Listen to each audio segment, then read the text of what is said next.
ପରିଚ୍ଛେଦ 10 ଭଗିଆ ଆଉ ସାରିଆ। ତନ୍ତୀସାହି ମୁଣ୍ଡରେ ଭାଗବତ ଘର ଆଉ ଦଧିବାବନ ମନ୍ଦିର। ତନ୍ତୀମାନଙ୍କ ଜାତିଆଣ ଟଙ୍କାରେ ମନ୍ଦିରଟି ତୟାର ହୋଇଅଛି। ଜାତିଆଣ ଟଙ୍କା କ'ଣ ଜାଣନ୍ତି? ଅବଶ୍ୟ ଏ କଥାଟା ଆପଣଙ୍କୁ ବୁଝେଇବା ଦରକାର ନାହିଁ, ମାତ୍ର ଆଉ ନବ୍ୟ ବାବୁମାନଙ୍କୁ ବୁଝେଇଦେବା ଦରକାର। କାରଣ ସେମାନେ ବିଦ୍ୱାନ, ବଡ଼ ବଡ଼ କଥା ପଢ଼ିଅଛନ୍ତି, ବଡ଼ ବଡ଼ କଥା ଜାଣନ୍ତି। ଆପଣା ଜେଜେବାପାର ବାପା ନାମ ପଚାର, ଅଣ୍ଡାଳି ହେବେ। କିନ୍ତୁ ଇଂଲଣ୍ଡର ତୃତୀୟ ଚାର୍ଲସର 15 ପୁରୁଷଙ୍କ ନାମ ସେମାନଙ୍କର କଣ୍ଠସ୍ଥ।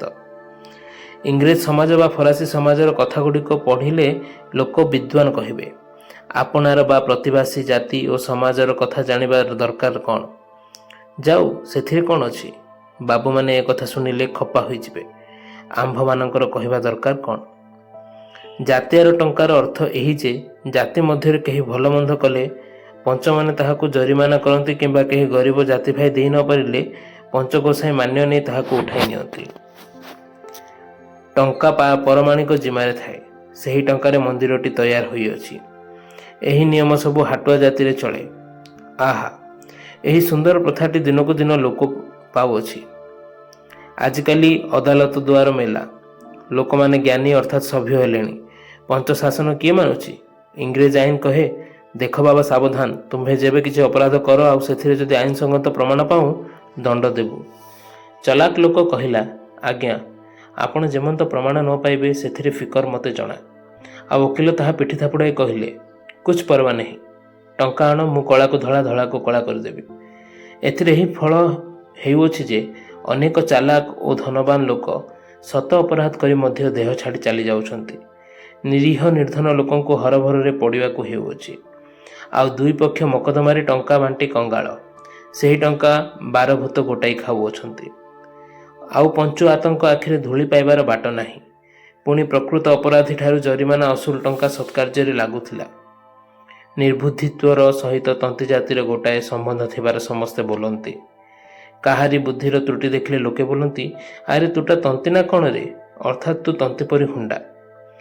ଆପଣ ସଭ୍ୟତା ଶିଖିଥିଲେ ତନ୍ତୀମାନଙ୍କର ଦଧିବାବନ ମନ୍ଦିର ତୟାର କଥା ଶୁଣି ସେହି ପ୍ରବାଦକୁ ଅକାଟ୍ୟ ସତ୍ୟ ବୋଲି ବିଶ୍ୱାସ କରିବେ। ଆପଣ କହିବେ, ସାଧାରଣ ଟଙ୍କାଗୁଡ଼ିକ ଏପରି ଅପବ୍ୟୟ କିମ୍ପା?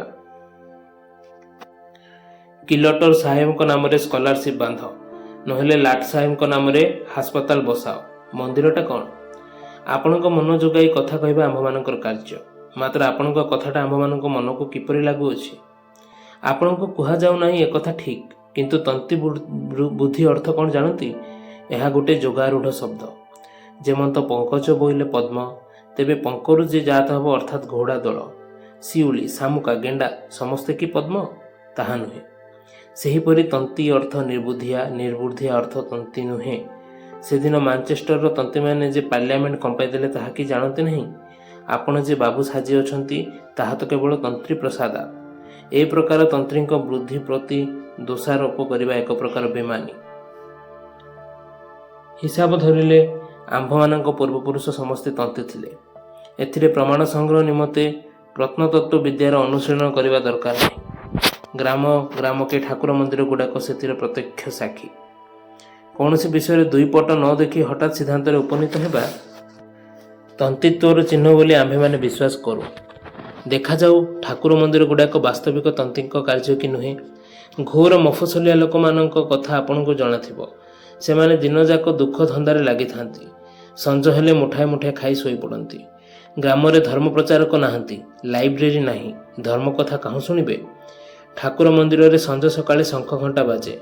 ପିଲାଠାରୁ ବୁଢ଼ା ପର୍ଯ୍ୟନ୍ତ ସମସ୍ତଙ୍କୁ ଏହି ଶବ୍ଦ ଜଣାଇ ଦିଏ, ଜଗତରେ ପ୍ରଭୁ ଅଛନ୍ତି। ସେଠାରେ ଭାଗବତ ଗାଦି ଅଛି। ରାଧାଷ୍ଟମୀ, ଜନ୍ମାଷ୍ଟମୀ, କାର୍ତ୍ତିକ ମାସ ପ୍ରଭୃତି ପର୍ବଦିନ ମନ୍ଦିରରେ ଭାଗବତ ପାଠ ହୁଏ। ଲୋକମାନେ ଯାଇ ଶୁଣନ୍ତି। ମନ୍ଦିର ନଥିଲେ ପ୍ରଭୁର ନାମ ବା ଧର୍ମଗ୍ରନ୍ଥ ଶୁଣିବାର ଉପାୟ ନଥିଲା। ବିଦେଶୀ ଲୋକ କିମ୍ବା ଗ୍ରାମରେ କାହାରି ଖଞ୍ଜ ଅଖଞ୍ଜରେ ଭାତ ରନ୍ଧା ହୋଇ ନ ପାରିଲେ ପୂଜାହାରୀ ପାଖରେ ଯୋଡ଼ାଏ ପଇସା ପକାଇ ଦେଲେ ପେଟେ ପ୍ରସାଦ ଖାଇବାକୁ ମିଳେ। ପଞ୍ଚୁଆତ ଗ୍ରାମ ଲୋକଙ୍କ ଦୋଷାଦୋଷର ବିଚାର ଠାକୁର ମନ୍ଦିରରେ ହୁଏ। ଆମ୍ଭେମାନେ ସଂକ୍ଷେପରେ ଇଂରାଜୀ ତର୍ଜମା କରିଦେଲେ ଆପଣ ସହଜରେ ବୁଝିପାରିବେ। ଠାକୁର ମନ୍ଦିର ଗୁଡ଼ିକରେ ଗ୍ରାମ ମଧ୍ୟରେ ଚର୍ଚ୍ଚ, ପବ୍ଲିକ ଲାଇବ୍ରେରୀ ବା ସାଧାରଣ ପୁସ୍ତକାଳୟ, ହୋଟେଲ, ଭୋଜନାଳୟ, ଟାଉନ ହଲ୍, ଭାଗବତ ଘର, ଏହି ଚାରି କାର୍ଯ୍ୟ ଚଳେ। ସେ କଥା ଯାଉ, ଆମ୍ଭମାନଙ୍କୁ ଆଉ କଥା ଲେଖିବାକୁ ହେବ। ଆଉ ଆଉ ହାଟୁଆ ଜାତିଙ୍କ ପରି ତନ୍ତୀମାନଙ୍କର ମଧ୍ୟ ଜଣେ ପରମାଣିକ ଅଛି। ସେ ଜାତି ମଧ୍ୟରେ ପ୍ରଧାନ। ପରମାଣିକକୁ ନ ଧରିଲେ ଜାତୀୟ କର୍ମ କିଛି ଚଳେ ନାହିଁ। ବାହା ପୁଆଣି ହେଲେ ପରମାଣିକ ଜାତିରେ ଗୁଆ ଦିଏ। ସେଥିସକାଶେ ମୂର୍ତ୍ତିଏ ଲୁଗା ଆଉ ଗୋଟିଏ ଗୁଆ ମାନ୍ୟା ପାଏ। ଜାତିରେ ହାରି ଗୁହାରି ପରମାଣିକ ଠାରେ ହେଲେ ସେ ଗୁଆ ଦେଇ ପଞ୍ଚୁଆତ ଶଙ୍କୁଳି ଆଣେ। ସଭାରେ ଫୁଲ ଚନ୍ଦନ ଆଗରେ ପରମାଣିକକୁ ଦିଆଯାଏ। ଜାତି ଭାବରେ ପରମାଣିକ ଆରେ କୃଷ୍ଣ ନ କଲେ କାହାରି ତ ହାତ ଚଳେ ନାହିଁ। ଏହି ପରମାଣିକ ପଦଟା ପୁରୁଷାନୁକ୍ରମିକ, ଅର୍ଥାତ୍ ପରମାଣିକ ପୁଅ ପରମାଣିକ ହେବ କିମ୍ବା ତାହା ବଂଶରୁ କେହି ଜଣେ ହେବ ଯେ ସେ ଲୋକ ହୋଇପାରିବ ନାହିଁ। ବର୍ତ୍ତମାନ ପରମାଣିକର ନାମ ଭଗିଆ ଚନ୍ଦ। ଭଗିଆ ବିଚାର ବଡ଼ ସାଧାସିଧା ଲୋକ। ଛନ୍ଦ କପଟ ତା ମନକୁ ଛୁଏଁ ନାହିଁ। ତାକୁ ଶାଗ କହ ହଁ, ମୁଗ କହ ହଁ। ଗାଁ ଲୋକ ଭଗିଆକୁ ହୁଣ୍ଡାତନ୍ତୀ ବୋଲି ଡାକନ୍ତି। ଆପଣଙ୍କୁ କହିବାକୁ ଏତେବେଳକୁ ସଳଖ ଦାଣ୍ଡ ପଡ଼ିଗଲା। ଆମ୍ଭେମାନେ ଇସାରାରେ ସବୁ ବୁଝିପାରୁ। ଆପଣଙ୍କ ମୁହଁ ଆକାରରୁ ସବୁ କଥା ଜଣା ପଡ଼ିଗଲାଣି। ଆପଣ କହୁଛନ୍ତି ବା କହିବେ କିମ୍ବା କହିବାକୁ ମନେ କରିଅଛନ୍ତି ବା କରିବେ। ଏଗୁଡ଼ାକ ନିପଟ ତନ୍ତୀ ନୁହନ୍ତି ତ ଆଉ କ'ଣ? ବାପ ପରମାଣିକ ଥିଲା ବୋଲି ହୁଣ୍ଡାଟାକୁ ସରଦାର କରି ସବୁ ତନ୍ତୀଗୁଡ଼ାକ ତାକୁ ଜୁହାରୁଛନ୍ତି। ଆରେ ବାବୁ, ଯେବେ ଜଣେ ସରଦାର କରିବାର ଦରକାର ହେଲା, ପାର୍ଲାମେଣ୍ଟର ମେମ୍ବର ବା ୟୁନାଇଟେଡ୍ ଷ୍ଟେଟ୍ର ପ୍ରେସିଡେଣ୍ଟ ବାଛିଲା ପରି 5 ଜଣ ଭୋଟ ବା ମତ ନ ନେଇ ଜଣେ ସିଆଣ ଭଳିଆ ଲୋକକୁ ପରମାଣିକ କର। ତାହା ନ କରି ବାପା ପରମାଣିକ ଥିଲା ବୋଲି ଅଯୋଗ୍ୟ ଲୋକଟାକୁ ପରମାଣିକ କରି ବସିଅଛ। କଥାଟା ଏକା ସତ। ମନ ମାନିଗଲା ପରା। ହକ୍ କଥାରେ ଉଁଚୁ କରିବାକୁ କି ବାଟ ଥାଏ? ଆମ୍ଭେମାନେ ବରାବର ତନ୍ତୀମାନଙ୍କ ପଟ ଧରି ଚାଲିଥିଲୁ। ଏଣିକି ଆଉ ବାଟ କାହିଁ? ଆମ୍ଭେମାନେ ପ୍ରତିଜ୍ଞା କରିଅଛୁ ବା କରିବୁ, ତନ୍ତୀ କଥାରେ ଆଉ ପାଖ ପଶିବୁ ନାହିଁ। ହେଲେ ତନ୍ତୀମାନଙ୍କୁ ଚିହ୍ନି ରଖିବାର ଉଚିତ। ହେ ପାଠକ, ଅବଧାନେ, ଆମ୍ଭମାନଙ୍କର ଜ୍ଞାନ ଅତି ଅଳ୍ପ, ସୁତରାଂ ତନ୍ତୀ ଚିହ୍ନିବାକୁ ନିତାନ୍ତ ଅକ୍ଷମ। ଅନୁଗ୍ରହ କରି ଆମ୍ଭମାନଙ୍କୁ ତନ୍ତୀ ଚିହ୍ନାଇ ଦିଅନ୍ତୁ। ହିନ୍ଦୁ ହୋଇଥିଲେ ବେଦ ବେଦାନ୍ତ ହିନ୍ଦୁଶାସ୍ତ୍ର ଅବଶ୍ୟ ମାନ୍ୟ କରିବେ। ଶାସ୍ତ୍ରରେ ଅଛି, ସମେ ଦମସ୍ତପଃ ଶୌଚଂ ସନ୍ତୋଷଂ କ୍ଷାନ୍ତି ରାଜର୍ବଂ ମଦ୍ଭକ୍ତିଶ୍ଚ ଦୟା ସତ୍ୟଂ ବ୍ରହ୍ମ ପ୍ରକୃତଂ ୟସ୍ତ୍ୱିମାଃ। ଏହି ସମସ୍ତ ବ୍ରହ୍ମତ୍ୱର ଲକ୍ଷଣ। ସେହି ବ୍ରାହ୍ମଣ ପୂଜନୀୟ, ବରଣୀୟ, ଭକ୍ତିର ଯୋଗ୍ୟ। ଏପରି ବ୍ରାହ୍ମଣଙ୍କ ପଦତଳେ ଆମ୍ଭେମାନେ ମସ୍ତକରେ ଧାରଣ କରିବାକୁ 100 ବାର ପ୍ରସ୍ତୁତ। ମାତ୍ର ଶୁଣ ପରୀକ୍ଷ ନରନାଥ, ତାମ୍ପଡ଼ା ଶୁଖୁଆ ପଖାଳ ଭାତ, ସି ଅକ୍ଷର ବିବର୍ଜିତ, ଚିତା ପଇତାଦି ଶୋଭିତ, ବିଲ ବାଛିବାକୁ ଆଗ, ଦହି ଚୂଡ଼ାକୁ ବାଘ, ସନ୍ଧ୍ୟା ଗାୟତ୍ରୀ ହୀନ, ବିଲରୁ ଚପନ୍ତି ମୀନ, ପଥିରୁ ନ ଫିଟେ ଡୋରି, ଯଜମାନ ଚାଉଳ ଚୋରି, ସଭାରେ ନ ଫିଟେ ପାଟି, ନାମଟି ସୁନ୍ଦର ତ୍ରିପାଠୀ। ସୁନ୍ଦର ତିହାଡିଙ୍କୁ ଓଳଗି ହୁଏ, କାରଣ ସେ ବ୍ରାହ୍ମଣ ଔରସରୁ ଜାତ। ସୁନ୍ଦର ତିହାଡି ଆପଣଙ୍କ କୁଳ ପୁରୋହିତ, ଯେହେତୁ ତାହାଙ୍କ ବାପ ପୁରୋହିତ ଥିଲେ। ଆପଣଙ୍କୁ ବୋଲିବାକୁ ସାହସ ଅଣ୍ଟୁନାହିଁ, କିନ୍ତୁ ଆମ୍ଭେମାନେ ପାଞ୍ଜିରେ ନାମ ଲେଖି ରଖିଲୁ। ପୁଣି ଶାସ୍ତ୍ରରେ ଲେଖା ଅଛି, ଅଜ୍ଞାନ ତିମିରାନ୍ଧ୍ୟସ ଜ୍ଞାନାଞ୍ଜନ ଶଳାକାୟ ଚକ୍ଷୁରୁନ୍ମୀଳିତଂ ଯେନ ତସ୍ମୈ ଶ୍ରୀ ଗୁରୁବେ ନମଃ।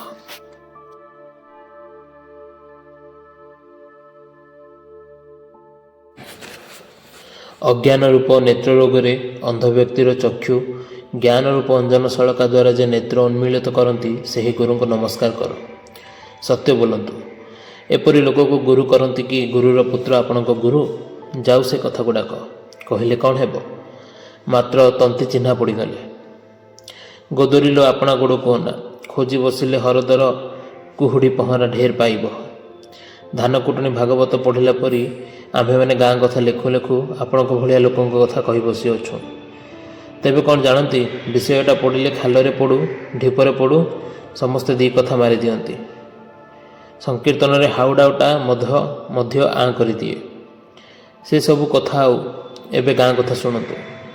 ଆଟିକା ମାପକୁ ପଲମ। ଭଗିଆ ଯେପରି ହୁଣ୍ଡା, ତା ଭାର୍ଯ୍ୟାଟି ମଧ୍ୟ ସେହିପରି ହୁଣ୍ଡି। ନାମ ସାରିଆ। ବୟସ ଅନ୍ଦାଜ 25 ହେବ। ସାରିଆର ଗୁଣ ତ ଶୁଣିଲେ, ରୂପ କଥା ଶୁଣିବେ କି? ଦେଖନ୍ତୁ, ପରପ୍ରତ୍ୟାଶୀ ହେବା ଗୋଟାଏ ଭାରି ଖରାପ କଥା। ଆପଣା ବୁଦ୍ଧି ବଳରେ ଅନୁମାନ ଦ୍ୱାରା କିଛି କିଛି ବୁଝିବାକୁ ଚେଷ୍ଟା କରନ୍ତୁ। କେବଳ ଆମ୍ଭମାନଙ୍କ ହାତକୁ ଚାହିଁ ରହିବେ ନାହିଁ।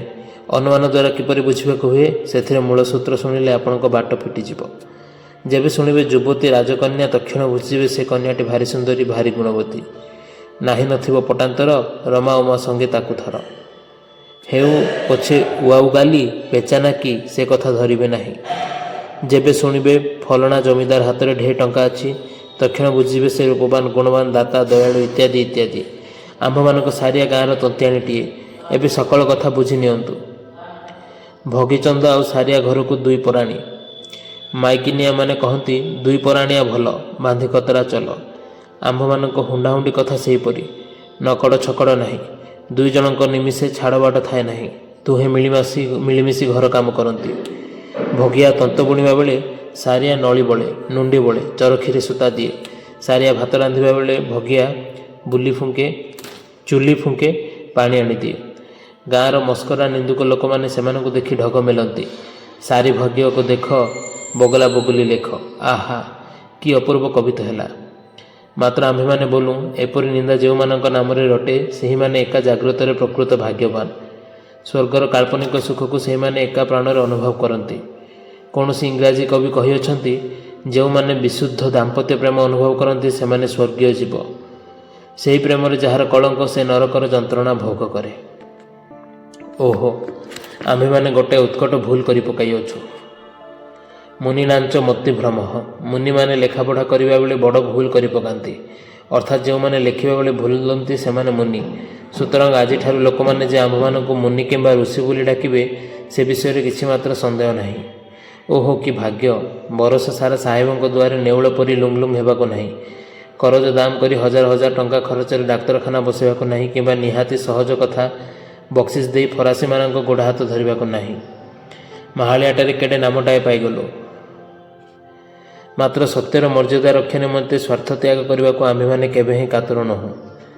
ନ ମିଥ୍ୟା ପାତକମ୍ ପରଂ ଅର୍ଥାଥ ଅସ୍ୟାର୍ଥ ମିଥ୍ୟା ଆଉ ପାତକ ପର ନିକଟକୁ ଯାଏ ନାହିଁ, ଆପଣା ପାଖେ ଥାଏ। ଏଥିସକାଶେ ଆମ୍ଭମାନଙ୍କୁ ସତ୍ୟ କଥା ଲେଖିବାକୁ ହେଉଅଛି। ଭଗିସାରି ଦୁଇ ପ୍ରାଣୀ ନୁହନ୍ତି। ଗୋଟିଏ ଗାଈ ଅଛି, ନାମ ନେତ, ତାକୁ ଲଗାଇ ତିନି ପ୍ରାଣୀ। ଗାଈଟାକୁ ଆମ୍ଭେମାନେ ମନୁଷ୍ୟ ସଙ୍ଗରେ ଗଣିଲୁ। ସେଥିରେ କଥା ଅଛି। ନେତକୁ ସାରିଆ ଝିଅ ପରି ପୋଷିଥାଏ, ଝିଅ ପରି ଗେହ୍ଲା କରେ। ପରମେଶ୍ୱର ମନୁଷ୍ୟ ମନରେ ଏକ ଆଶ୍ଚର୍ଯ୍ୟ ଅପତ୍ୟ ସ୍ନେହ ଦେଇଅଛନ୍ତି। ଭୋକ ବେଳେ ଭାତ ନ ପାଇଲେ ଲୋକେ ଡାଳପତ୍ର ଚୋବାଇବା ପରି ଯାହାର ପିଲାଝିଲା କିଛି ନାହିଁ ସେ କୁକୁର ପିଲାଟିଏ, ବିରାଡ଼ି ପିଲାଟିଏ କିମ୍ବା ଛଡ଼ାଟିଏ ପୋଷି ତାକୁ ଭଲ ପାଏ। ସାରିଆ ଦିନ ରାତି ନେତ ସଙ୍ଗରେ ଲାଗିଥାଏ। ପଘାରୁ ଫିଟି ମଧ୍ୟ ନେତ କାହିଁ ଯାଏ ନାହିଁ। ସାରିଆ ପାଖେ ପାଖେ ଥାଏ। ଟିକିଏ ଦାଣ୍ଡକୁ ଚାଲିଗଲେ ସାରିଆ ଡାକେ, ନେତ ଲୋ। ନେତ କହେ, ହଁ ମା। ଧାଇଁ ଆସି ସାରିଆକୁ ଚାଟେ। ସାରିଆ ତ ତା ଦେହରେ ହାତ ବୁଲାଇ ଦେଲେ ଢେର ଆଦର କରେ। ଢେର ଦୁଃଖ ସୁଖ କଥା କହେ। ପଖାଳ ବେଲାରେ ନେଇ ମୁହଁ ଡୁବାଇ ଦେଲେ ସାରିଆ ତାକୁ ଗୋଟିଏ ସାନ ପ୍ରେମ ଚାପଡ଼ା ମାରି ଡାଙ୍କୁଣିଟା ବୋଲି ଗାଳି ଦିଏ। ଆମ୍ଭେମାନେ ଜାଣୁ ସେହି ଗାଳି ଭିତରେ ସାରିଆର ଆନନ୍ଦ ଓ ପ୍ରେମ ପୂର୍ଣ୍ଣ ଥାଏ। ଭଗିଆ, ସାରିଆ, ନେତ ତିନି ପ୍ରାଣୀ ଗୋଟିଏ ଘରେ ଶୁଅନ୍ତି। ସାରିଆ ନେତ ପଛରେ ତସୁ ଓ ଘଷିଗୁଡ଼ାରେ ଗୋଟାଏ ଧୂଆଁ ଦିଏ। ନେତଟି ବଡ଼ ସୁଲକ୍ଷଣୀ। ହାଲକୁ ପ୍ରଥମେ ପଛରେ ଛଡ଼ାଟିଏ ଲାଗିଛି। ନେତର ସର୍ବାଙ୍ଗ କଳା, ମୁଣ୍ଡରେ ଚାନ୍ଦ। କାଳିକାଇ ମୁଣ୍ଡରେ ଚାନ୍ଦ, ତାକୁ ଆଣି ଶୀଘ୍ରରେ ବାନ୍ଧ। ଶିଙ୍ଗ ପାତଳ ଆଉ ଝାମ୍ପରା। ଲାଞ୍ଜ ସବୁ ଖୁବ୍ ଲମ୍ବା। ଲାଞ୍ଜ ଆଗରେ ଚଅଁର ପରି ପେଣ୍ଡା ବାଳ ଭୂଇଁରେ ଲୋଟି ଯାଉଛି। ପିଠିଟି ନୁଆଣ, ମୁଠୁଣି କରୁ କିଛି ଉଣା ଚଉଡ଼ା, ପିଚାଟି ଚଉଡ଼ା। ହାକୁଡ଼ାଟିଏ ସାନ ପାଣି କଖାରୁ ପରି ପିଠି ଆଡ଼କୁ ନଇଁ ପଡ଼ିଛି। ବେକଥଳେଟି ଆଉ ଗାଈଠାରୁ କିଛି ବେଶୀ ଝୁଲିଛି। ଦୁଧନାଡ଼ଟା ଗୋଟାଏ ପାଳ ଦଉଡ଼ା ପରି ମୋଟ। ପହ୍ନା କଥା କ'ଣ କହିବୁ। ପୟୋଧରୀଭୂତ ଚତୁଃ ସମୁଦ୍ରାହା। ନେତ କଳିଙ୍ଗ ଗାଈ ପରି ଖୁବ୍ ଯେ ଗୋଟାଏ ଉଞ୍ଚା ତାହା ନୁହେଁ, ମଧ୍ୟ ଭଳି।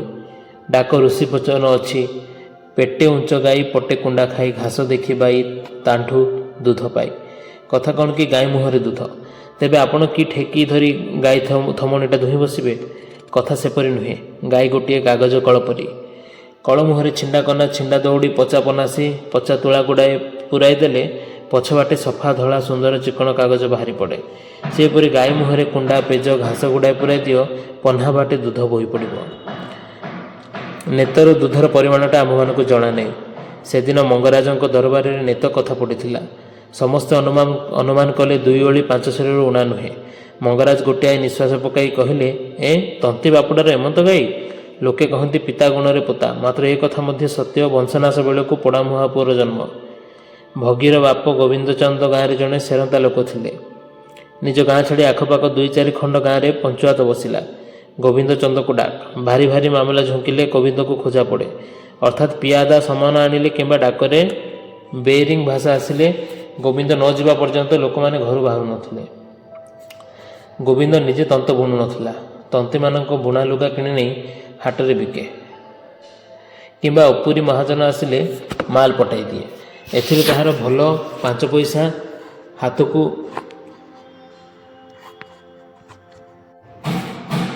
ଚଢ଼ୁଥିଲା। ଗୋବିନ୍ଦ ହାତରେ ହଜାର ହଜାର ଥିବାରୁ ଲୋକେ ଅନୁମାନ ବିଦ୍ୟାରେ ଗଣି ପକାଇଲେ। ଲୋକମାନେ ଅପଣା ପରମାୟୁ ଓ ପରଧନକୁ ବେଶୀ ଦେଖନ୍ତି। ଯାହା ହେଉ ଗୋବିନ୍ଦ ସେ 10 ଟଙ୍କା ଅରୁଜିଥିଲା, ଏ କଥା ସତ। ଜମିଦାର ବାଘସିଂହ ବଂଶ ପଡ଼ି ଆସିବା ବେଳେ ଖଣ୍ଡେ ଖଣ୍ଡେ ଜମି ବିକ୍ରି ହେଲା। ଗୋବିନ୍ଦପୁର ଗାଁ ତଳେ ଚକେ ଗହୀର ଜମି 6 ମାଣ 8 ଗୁଣ୍ଠ ବାହିଡ଼ି ନିଷ୍କର ତାକୁ ଗୋବିନ୍ଦ କିଣି ନେଇଥିଲା। ଗାଁ ଧଉରାବଣୀ ଯେଉଁଠି ପଶେ ପ୍ରଧାନ ହଳ ସେଇଠି ଚଷେ। ଅସ୍ୟାର୍ଥ ପ୍ରଧାନ ଗ୍ରାମର ସର୍ବକୃଷ୍ଣ ଜମି ଖଣ୍ଡ ଚାଷ କରେ। ଜମି ଖଣ୍ଡରେ ଗାଁ ଧଉରା ପାଣି ପଶେ। ଭାରି କଳିନ୍ଦ, ପାଣି ବହୁଳ, ହେତୁରୁ ରାବଣା ଧାନ ହୁଏ। ଜମି ପାଇଲେ ସିଆଣା, ଧାନ ବୁଝିବ ରାବଣା। ହାତେ ଲମ୍ବ କାଢ଼ିବ ସିଂସା, ଝୁରି ମରିବେ ସାଇ ପଡ଼ିଶା। ଧୋଇ ନାହିଁ, ମରୁଡ଼ି ନାହିଁ, ମାଣକୁ 8 ଭରଣ ତ ଆଗେ ଥୋଇଦିଅ। ଭଗିଆ ତନ୍ତୀ ଲୋକ, ଚାଷ କରିବ କ'ଣ? ବଖରା ଦେଇ ମାଣକୁ 5 ଭରଣ 50 ନଉତି ଧାନ ପାଏ। ଭଗି ହୁଣ୍ଡା ହେଲେ କ'ଣ ହେବ? ତାହାର ଢେର ସଦ୍ଗୁଣ ଥିଲା। ଶ୍ରାଦ୍ଧ, ମଙ୍ଗଳା, ନବାନ୍ନରେ ଜାତି ଭାଇଙ୍କୁ ମୁହଁ ଧୁଆଏ। ଭାଟ ଭିକାରୀ ଦୁଆରୁ ଫେରନ୍ତି ନାହିଁ। ହାଉଡ଼ାର ଦୁଶ୍ମନ ନାହିଁ। ହୁଣ୍ଡାହୁଣ୍ଡି କଥା କହି ଜାଣନ୍ତି ନାହିଁ। ଗାଁରେ କଳି ହେଲେ କବାଟ କିଳି ଦିଅନ୍ତି। ଗାଁର ସମସ୍ତେ ଏମାନଙ୍କୁ ଭଲ ପାଆନ୍ତି। ଅଭାବ ସମସ୍ତ ଦୁଃଖର ମୂଳ। ଧନ, ବିଦ୍ୟା, ଖ୍ୟାତି, ସ୍ୱାସ୍ଥ୍ୟ ପ୍ରଭୃତି କୌଣସି ବାଞ୍ଛନୀୟ, ଲୋଭନୀୟ ଏବଂ ଅତ୍ୟାବଶ୍ୟକ ପଦାର୍ଥର ଅଭାବ ହେଲେ ଲୋକେ କଷ୍ଟ ଅନୁଭବ କରନ୍ତି। ଆମ୍ଭମାନଙ୍କ ତନ୍ତୁବାୟ ସମ୍ପତ୍ତିର କୌଣସି ପଦାର୍ଥର ଅଭାବ ନଥିଲା। ପବିତ୍ର ଦାମ୍ପତ୍ୟ ସ୍ନେହ, ବିଶୁଦ୍ଧ ପ୍ରେମ, ଅଖଣ୍ଡ ସନ୍ତୋଷ, ନିରବଚ୍ଛିନ୍ନ ସ୍ୱାସ୍ଥ୍ୟ, ସରଳ ଧର୍ମପ୍ରାଭ ପ୍ରଭୃତି ସ୍ୱର୍ଗୀୟ ଭାବମାନ ଯଦି ଆପଣ ଏକ ସ୍ଥାନରେ ସମାବେଶ ଦେଖିବାକୁ ଇଚ୍ଛା କରନ୍ତି, ତେବେ ଆମ୍ଭେମାନେ ଏହି ଗ୍ରାମ୍ୟ ତନ୍ତୁବାୟ ପରିବାର ନାମ ଉଲ୍ଲେଖ କରିପାରୁ। ଆମ୍ଭେମାନେ ଆଜନ୍ମ କାଳ ଦେଖି, ଶୁଣି, ପଢ଼ି ବୁଝିଅଛୁ ନିରବଚ୍ଛିନ୍ନ ସୁଖ ବିଧି ମନୁଷ୍ୟ ଲଲାଟରେ ଲେଖି ନାହାନ୍ତି। ତନ୍ତୁବାୟ ପରିବାର କି ଏହି ନୈସର୍ଗିକ ନିୟମର ବହିର୍ଭୂତ? ମହାକବି କାଳିଦାସ ଲେଖିଅଛନ୍ତି, ପ୍ରାୟେଣ ସାମଗ୍ର୍ୟ ବିଦ୍ଧୁ ଗୁଣାନାଂ ପରାଙ୍ଗମୁଖୀ ବିଶ୍ୱସୃଜଃ ପ୍ରଭୃତି। ଏହି ମହାବଚନକୁ ବା କିପରି ଅମର୍ଯ୍ୟାଦା କରିବୁ? ତେବେ ଏମାନେ କି ପୂର୍ଣ୍ଣ ସୁଖୀ ନୁହନ୍ତି? କିଏ କହିବ, କିପରି ବା କହିପାରିବ? ଶାଳ ଗ୍ରାମର ବସିବା ଶୋଇବା ସମାନ। ମନୁଷ୍ୟ ହୃଦୟଭାବ ହାସ୍ୟ କ୍ରନ୍ଦନ ସ୍ରୋତ ଧରି ବାହାରି ପଡ଼େ। ଏମାନେ ହସିବାର କେହି ଦେଖି ନାହିଁ, କାନ୍ଦିବାର କେହି ଶୁଣି ନାହିଁ। କଥାରୁ ଧରାଯାନ୍ତା କାହାରି ସଙ୍ଗରେ ତ କଥା କହିବେ ନାହିଁ। ଆମ୍ଭମାନଙ୍କ ପାଖରେ କିନ୍ତୁ କାହାରି କଥା ଲୁଚିବାର ବାଟ ନାହିଁ। ବାଣୁଆମାନେ ଖୋଜର ମୋଡ଼ା ଧରି ଧରି ଯାଇ ଜନ୍ତୁ ଭେଟନ୍ତି। ସେହିପରି ଆମ୍ଭେମାନେ ଲୋକମାନଙ୍କ କାର୍ଯ୍ୟର ସବୁର ପିଛା ଧରି ଧରି ସେମାନଙ୍କ ମନର ଭାବ ଧରି ପକାଉ। ସେଦିନ ରାତିରେ ରୁକୁଣିମା ବୋହୂର ଷଠି ଘରକୁ ସାରିଆ ଯାଇଥିଲା। ପିଲାଟିକୁ ଚାହିଁ ଦେଇ ଚାଲି ଆସିଲା। ଚକୁଳି ବାଣ୍ଟ ଯାଏ ରହିଲା ନାହିଁ। ଘରକୁ ଆସି ପେଟ ଟାଣୁଛି ବୋଲି କହି ଉପାସ ଶୋଇପଡ଼ିଲା। ଆମ୍ଭେମାନେ ମଧ୍ୟ ଏହା ଜାଣୁ ଅନେକ ରାତି ପର୍ଯ୍ୟନ୍ତ ନ ଶୋଇ ଏକଡ଼ ସେକଡ଼ ହେଉଥିଲା। ଭଗିଆ ଥରେ କହିଲା, ଦୈବ ତ ଦେଇନାହିଁ, ଦୁଃଖ କଲେ କ'ଣ ହେବ? କ'ଣ ଦେଇନାହିଁ କିଛି ତ ବୁଝାଗଲା ନାହିଁ। 12 ବରତରେ ସାରିଆର ଆଜିକାଲି ଭାରି ମନ। ବୁଢ଼ୀ ମଙ୍ଗଳାଙ୍କଠାରେ ବେଶୀ ବେଶୀ ଭକ୍ତି ଦେଖାଉଅଛି। ଡାକ୍ତର ଆଉ ଓକିଲଙ୍କ ଦ୍ୱାରା କାହାକୁ ଦେଖିଲେ ବୁଝିନେବ ସେହି ଲୋକଟା ଉପରେ କିଛି ବିପଦ ପଡ଼ିଛି। ଆମ୍ଭମାନଙ୍କ ବୁଢ଼ୀ ମଙ୍ଗଳାଙ୍କ ଦ୍ୱାରା ଡାକ୍ତର ଆଉ ଓକିଲ 2 କାର୍ଯ୍ୟ ହୁଏ। ଗାଁରେ କାହାରି କିଛି ପୀଡ଼ା ହେଲେ କିମ୍ବା ମାଲି ମାମଲା ପଡ଼ିଲେ ମଙ୍ଗଳାଙ୍କର କିଛି ଲାଭ ହୁଏ। ମଙ୍ଗଳାଙ୍କଠାରେ ସାରିଆର ଭକ୍ତି ଦେଖି ବୁଝୁଅଛୁ ତାହା ମନରେ କିଛି କଷ୍ଟଜାତ ହୋଇଅଛି। ସାରିଆ ପିଣ୍ଡାରେ ବସି ନଟି ବୁଲାଉଥିବା ବେଳେ ଦାଣ୍ଡର କୌଣସି ସାନ ପିଲା ଖେଳୁଥିବାର ଦେଖିଲେ ତାହା ହାତ ନଟେଇଟା ବୁଲେ ନାହିଁ। ଉଆଁସ ପୁନେଇରେ ଘରେ ପିଠାଟିଏ, ଛେନା ଟିକିଏ ହେଲେ ସାରିଆ ନିଶ୍ୱାସ ପକାଏ। ଭଗି ରାଣ ନିୟମ ପକାଇ ନ ଖୁଆଇଲେ ଖାଏ ନାହିଁ। ସେଦିନ ସାନ କସ୍ତା ଯୋଡ଼ଟିଏ ଜଣେ ଫରମାସ ଦେଇ ଭଗି ପାଖରୁ ବୁଣାଇ ନେଲା। ଯୋଡ଼ଟି ବୁଣାଗଲା ବାଦ ସାରିଆ ତାକୁ ଓଳିଆ ଯାଏ ଚଉଥିବା ବେଳେ ତା ଆଖିରେ ପାଣି ଢଳ ଢଳ ହେଉଥିବାର ଭଗି ଦେଖି ଗୋଟାଏ ଲମ୍ବା ନିଶ୍ୱାସ ପକାଇଲା।